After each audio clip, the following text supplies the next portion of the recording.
எண்ணெய் ஊற்றணும். வெங்காயம் ஒரே ஒன்று தான், சின்ன நம்ம 1/2 கிலோ கறி தான் செய்யணும். அதுக்கப்புறம் 1/2 ஸ்பூன் மிளகாய் தூள், 1 ஸ்பூன் தனியா தூள், 1/4 ஸ்பூன் கரம் மசாலா. மிளகாய் தூளை கம்மி பண்ணிட்டு மிளகு தூள் வந்து 1 ஸ்பூன் போடலாம். 1/2 கிலோ கறி தான்.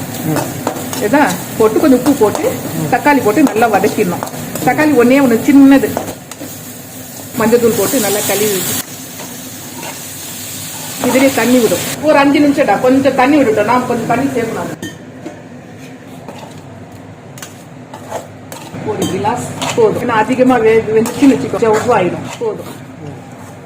கறிக்கு தேவையான உப்பு இப்ப மூடணும். உப்பு கரெக்டா இருக்கான்னு பார்த்துட்டு மூடணும். இது என்னன்னு பாக்குறியா? இப்ப எப்படி தண்ணி ஊற்றி போடுறேன். அந்த தண்ணி இந்த தண்ணி சேர்ந்து நல்லா இருக்குல்ல. இன்னும் வந்து தண்ணி வந்து இன்னும் நல்லா இதாகும்.